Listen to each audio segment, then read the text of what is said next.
चलिए तो आज हम class 10 NCERT exemplar chapter 3 pair of linear equation in two variables की सेकंड एक्सरसाइज सॉल्व करेंगे। इसका फर्स्ट क्वेश्चन है, do the following pair of linear equations have no solution, justify your answer. और यहाँ पर हमें तीन pair of linear equations given है, हमें बताना है किस केस में इसमें हमें एक भी सॉल्यूशन नहीं मिलेगा, मतलब वो पैरेलल लाइन वाली कंडीशन होना चाहिए। ओके, अब देखिए पैरेलल लाइन की क्या कंडीशन होती है, a1/a2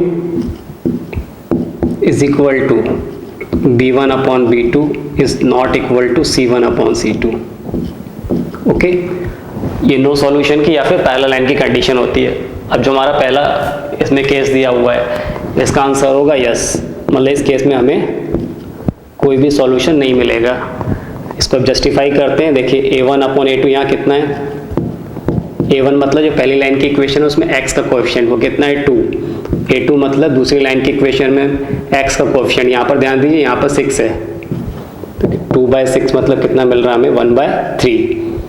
b1/b2 y के कोएफिशिएंट देखेंगे तो यहाँ 4 है और यहाँ 12 है, तो 4/12 यानी 1/3। c1/c2 कांस्टेंट टर्म 3/6, ओके कितना मिला 1/2। अब देखिए यहाँ पर ये a1/a2 1/3 और b1/b2 1/3 है, लेकिन c1/c2 कितना मिल रहा है मुझे 1/2 मिल रहा है, मतलब a1/a2 is equal to b1/b2 but not equal to c1/c2। और ये हमारे नो सॉल्यूशन की कंडीशन है। इस केस में लाइन कैसी होंगी, पैरेलल होंगी। ओके, तो हमें यहाँ क्या मिलेगा, एक भी सॉल्यूशन नहीं मिलेगा इस केस में, नो सॉल्यूशन। सेकंड केस की बात करते हैं। अब इसका आंसर होगा नो। क्यों होगा, देखिए इसको जस्टिफाई करते हैं। पहले तो इस इक्वेशन को हम इस तरह से लिख सकते हैं, x - 2y is equal to 0, 2x - y is equal to 0। अब यहाँ पर देखिए a1/a2 क्या है, तो 1/2, ओके। b1/b2 निकालते हैं, b1 कितना है यहाँ पर -2 और b2 कितना है -1, तो ये आ गया 2/1। और यहाँ देखिए a1/a2 1/2 मिल रहा है और b1/b2 कितना मिल रहा है 2/1 मिल रहा है। That means a1/a2 is not equal to b1/b2, मतलब ये नो सॉल्यूशन वाला केस नहीं है। a1/a2 not equal to b1/b2, मतलब इस केस में क्या मिलेगा हमें, यूनिक सॉल्यूशन मिलेगा। Okay, unique solution.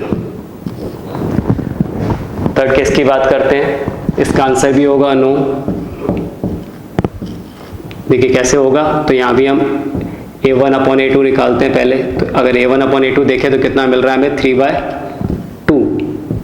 Then b1/b2, b1 कितना है यहाँ पर x का कोएफिशिएंट, y का कोएफिशिएंट कितना है 1 और b2 कितना है 2/3, तो ये क्या मिल जाएगा हमें 3/2, रेसिप्रोकेट होके 3/2 हो जाएगा। इसी तरह से c1/c2, देखिए यहाँ पर c1 कितना है -3। अब फर्स्ट इक्वेशन में जो कांस्टेंट टर्म है वो इज इक्वल टू के साइन के लेफ्ट हैंड साइड है, तो सेकंड में हमें से लेफ्ट हैंड साइड पे लेके आना पड़ेगा। ये कितना मिलेगा हमें -2, तो कितना मिल जाएगा ये 3/2। ओके, तो यहाँ पर देखिए a1/a2 b1/b2 c1/c2 सभी किसके 3/2 के इक्वल हैं, तो a1/a2 is equal to b1/b2 is equal to c1/c2, यानी ये नो सॉल्यूशन वाला केस नहीं है ना। तो ये कौन सा केस है, ये कौन सी कंडीशन मिल रही है जिसमें लाइन कैसी होंगी, दोनों कोइंसाइड करेंगी लाइन, यानी ये इनफाइनाइट मेनी सॉल्यूशन वाला केस है। तो इस केस में कितने सॉल्यूशन मिलेंगे, many solution. Okay, many solution, तो ये इसके आंसर होंगे। चलिए सेकंड क्वेश्चन करते हैं। Do the following equations represent a pair of coincident line, justify your answer. अब यहाँ पर ये हमें तीन pair of linear equations given है, हमें बताना है इनमें से किस पेयर के लिए जो लाइन है वो कैसी होंगी, कोइंसिडेंट लाइंस होंगी, मतलब उसके जो सॉल्यूशन मिलेंगे वो कैसे मेनी सॉल्यूशन मिलना चाहिए। ओके, तो कोइंसिडेंट लाइन के लिए हमें कंडीशन पता है, फॉर कोइंसिडेंट लाइन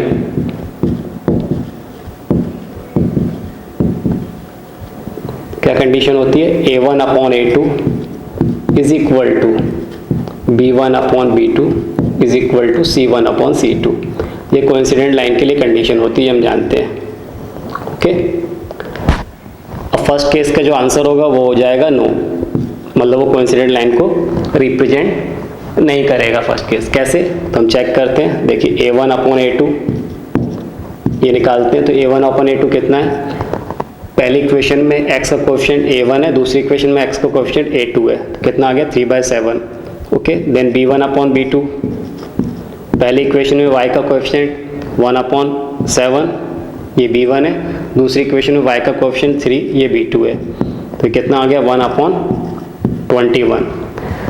अब यहाँ पर देखिए A1 अपॉन A2 3/7 मिल रहा है, यहाँ B1 अपॉन B2 1/21 मिल रहा है, जो कि इक्वल नहीं है। तब A1 upon A2 is not equal to B1 upon B2।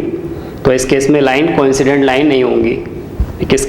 ये किस लाइन को रिप्रेजेंट कर रही हैं, ये दोनों इंटरसेक्टिंग लाइन को रिप्रेजेंट कर रही हैं, और इस केस में यूनिक सॉल्यूशन मिलेगा हमें। ओके, यूनिक सॉल्यूशन मिलेगा। तो ये लाइन कैसी है, इंटरसेक्टिंग लाइन होंगी।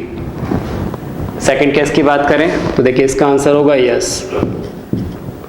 कैसे होगा, तो देखिए A1 अपॉन A2 अगर हम निकालें तो कितना मिल रहा है, यहाँ पर x का कोएफिशिएंट कितना है -2 पहले केस में, पहली लाइन में। दूसरी लाइन के लिए देखिए x का कोएफिशिएंट कितना है 4। ओके, तो -2 अपॉन 4 यानी -1/2। B1 अपॉन B2, B1 पहली लाइन के लिए y का कोएफिशिएंट -3, B2 दूसरी लाइन के लिए y का कोएफिशिएंट 6, तो ये भी कितना मिला -1/2। Then C1 upon C2, constant term 1 और ये -2, ये भी मिल रहा है -1/2।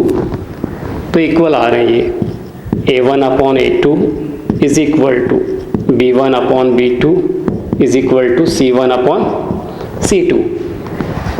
ये इक्वल है, इसका मतलब दोनों लाइन कैसी होंगी, कोइंसिडेंट लाइंस होंगी, और इस केस में मेनी सॉल्यूशन मिलेंगे। तो ये कोइंसिडेंट लाइन वाला केस है।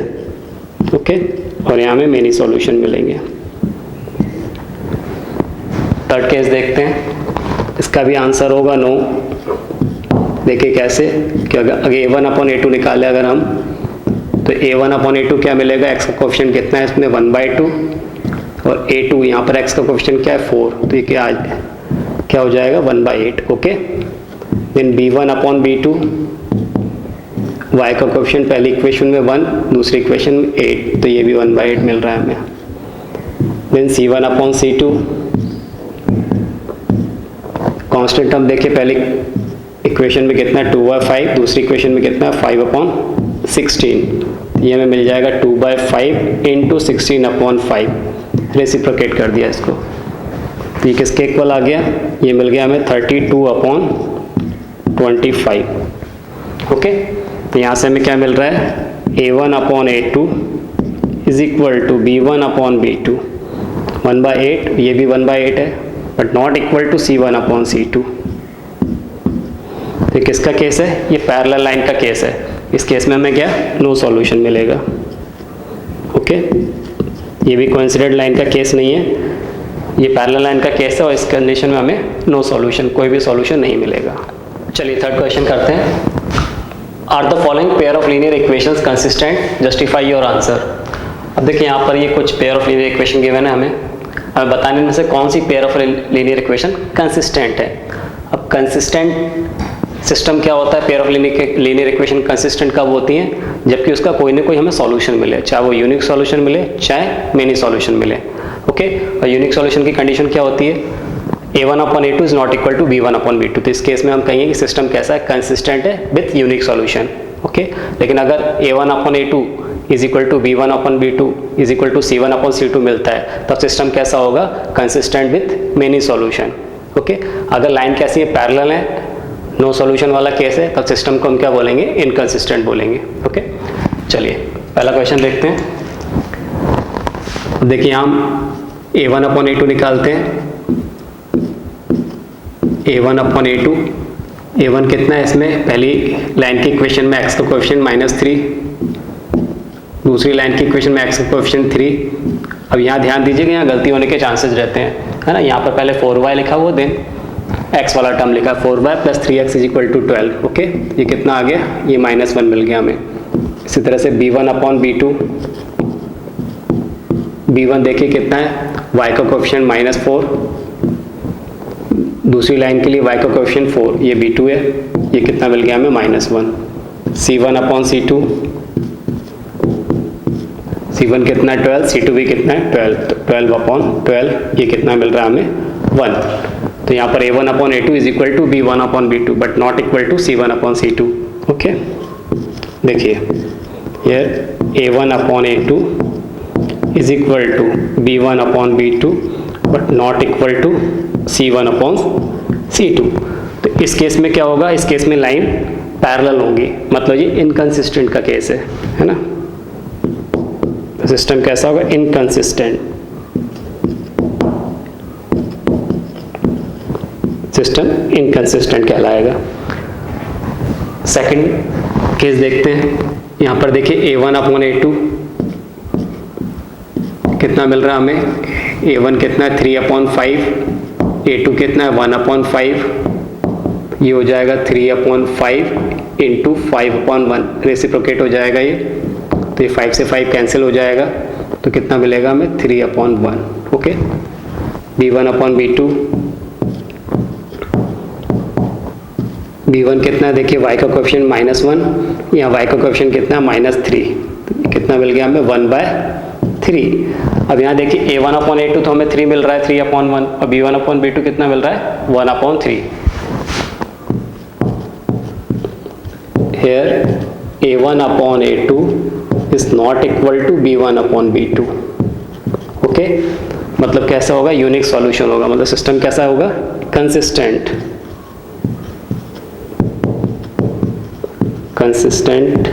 With unique solution. Okay, system कैसा होगा, कंसिस्टेंट। थर्ड केस में देखते हैं, यहाँ पर देखिए a1 अपॉन a2, तो पहले केस में a1 कितना है, x का कोएफिशिएंट 2a, दूसरे केस में देखिए x का कोएफिशिएंट 4a, a से कैंसिल 2 अपॉन 4 यानी 1/2, b1 अपॉन b2, पहले केस में देखिए b1 कितना है, यानी y का कोएफिशिएंट ba, दूसरे केस में y का कोएफिशिएंट 2b, ये भी कितना मिल गया हमें 1/2। Okay, then c1 upon c2,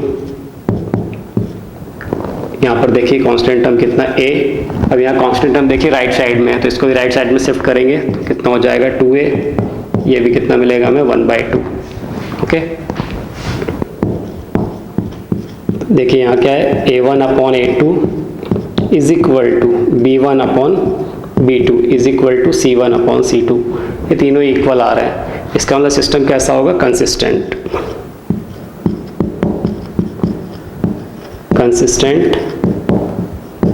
with many solution।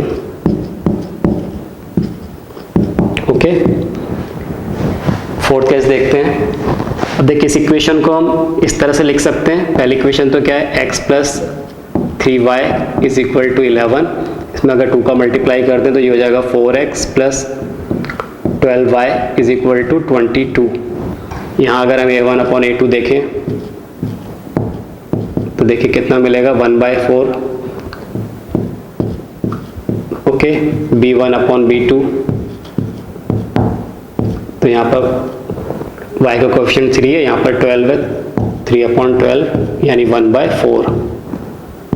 Then c1 upon c2 11 upon 22 यानी 1/2। ओके, इसका मतलब a1 upon a2 is equal to b1 upon b2 but not equal to c1 upon c2। तो ये किसका केस है, no solution वाला case है, मतलब लाइन कैसी होंगी, पैरेलल होंगी, तो सिस्टम कैसा होगा यहाँ पर, इनकंसिस्टेंट। ओके, चलिए अगला क्वेश्चन करते हैं। For the pair of equations lambda x plus 3y is equal to -7, 2x plus 6y is equal to 14, to have infinitely many solutions, the value of lambda should be 1. Is the statement true? Give reason. अब देखिए यहाँ क्या दिया हुआ है हमें कि system of linear equations के लिए लैम्डा इज इक्वल टू 1 के लिए लैम्डा की वैल्यू अगर हम 1 लेते हैं तो क्या इसके इनफाइनाइटली मेनी सॉल्यूशन मिलेंगे, तो हमें बताना है क्या ये स्टेटमेंट ट्रू है और इसका रीज़न बताना है हमें। ओके, तो देखिए ये स्टेटमेंट ट्रू नहीं है, इसका आंसर हो जाएगा नो। उसका क्या रीज़न है वो देखते हैं। अब देखिए हमें ये मालूम है for infinitely many solution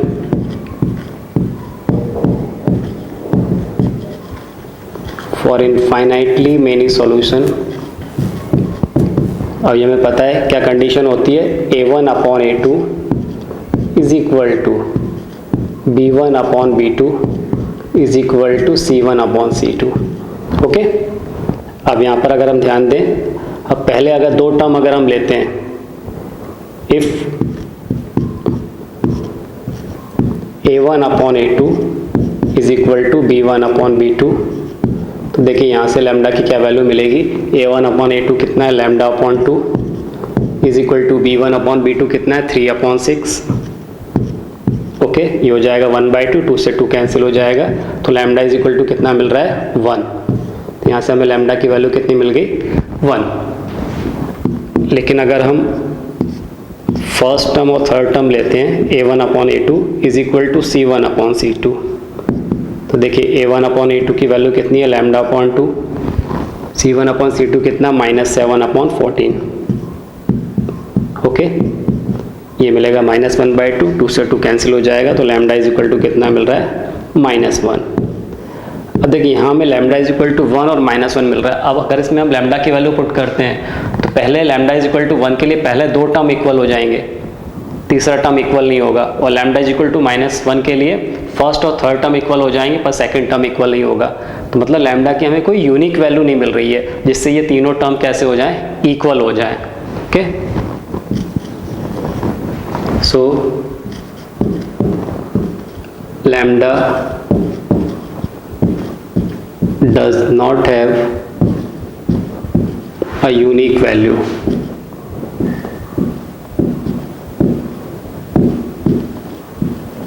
lambda की कोई भी यूनिक वैल्यू नहीं होगी।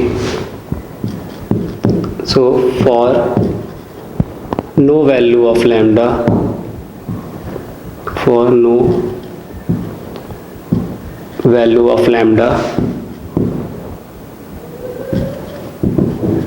given system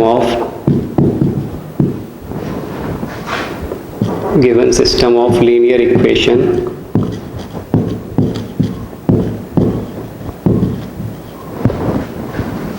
has infinitely many solution।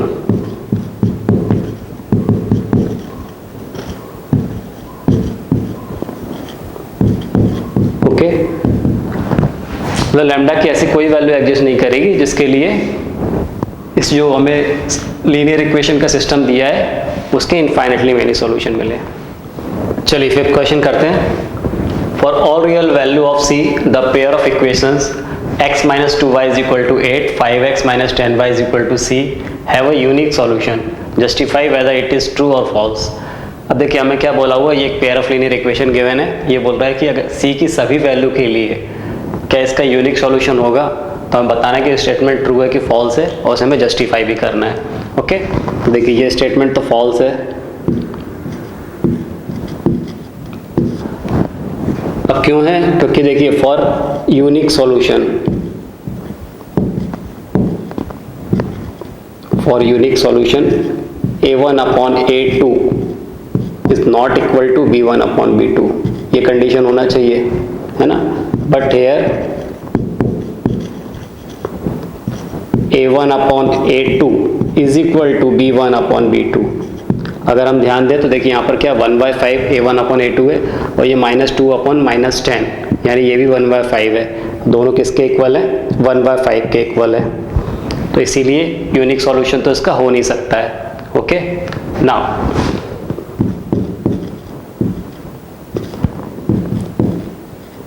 अब देखिए अगर मैं A1 upon A2 is equal to B1 upon B2 is equal to C1 upon C2 अगर मैं लेता हूँ तो क्या होगा, A1 अपॉन A2 इसकी वैल्यू कितनी है 1/5। ओके, B1 अपॉन B2 ये भी 1/5 मिल रहा है मुझे, -2 अपॉन -10 तो कितना आ रहा है 1/5 और C1/C2 मुझे कितना दिया हुआ है 8/C।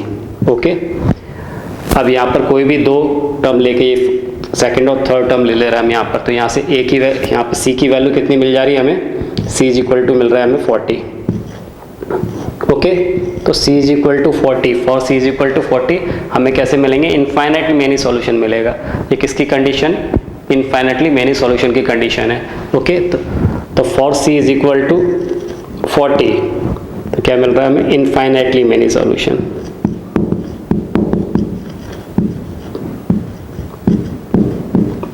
ओके,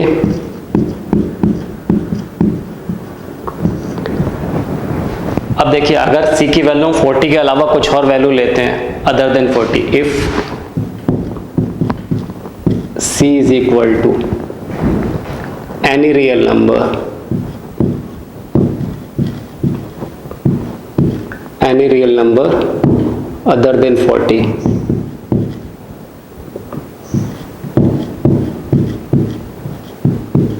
अगर C की वैल्यू क्या ले रहे हैं हम, कोई भी रियल नंबर ले रहे हैं 40 के अलावा, देन तब देखिए क्या कंडीशन हो जाएगी, तब होगा A1/A2 is equal to B1/B2 but not equal to C1/C2। तो इस केस में लाइन कैसी होंगी, पैरेलल होंगी, मतलब नो सॉल्यूशन। तो हमें इस केस में कोई भी सॉल्यूशन नहीं मिलेगा। नेक्स्ट क्वेश्चन है, the line represented by x is equal to 7 is parallel to the x axis, justify whether the statement is true और नॉट। अब यहाँ में एक लाइन दी x इज इक्वल टू 7, ये कह रहा है कि ये x एक्सिस के पैरेलल होगी, तो हमें बताना कि स्टेटमेंट ट्रू है कि नहीं है। ओके, तो देखिए ये स्टेटमेंट ट्रू नहीं है, नॉट ट्रू।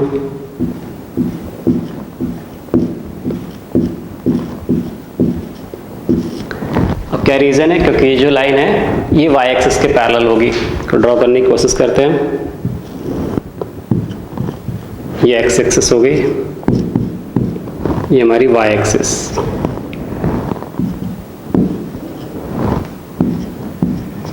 ओके, अब ये जो लाइन है क्योंकि पैरेलल टू y एक्सिस होना चाहिए और ओरिजिन से 7 यूनिट डिस्टेंस पर, ये हमारा ओरिजिन हो गया। अब इससे 7 यूनिट डिस्टेंस पर ये लाइन मिल रही है हमें, जो कि पैरेलल टू y एक्सिस भी है। ये कितना है, 7 unit distance. Okay, x axis से 7 यूनिट, या बोले कि ओरिजिन से 7 यूनिट डिस्टेंस पर। ओके, तो ये x एक्सिस की लाइन कैसी होगी, परपेंडिकुलर होगी। ये कौन सी लाइन होगी, x is equal to 7। So it is, so given line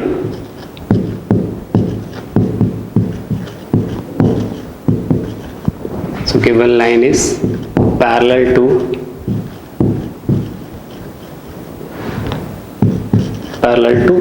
y axis, not x axis। तो ये हमारा आंसर होगा।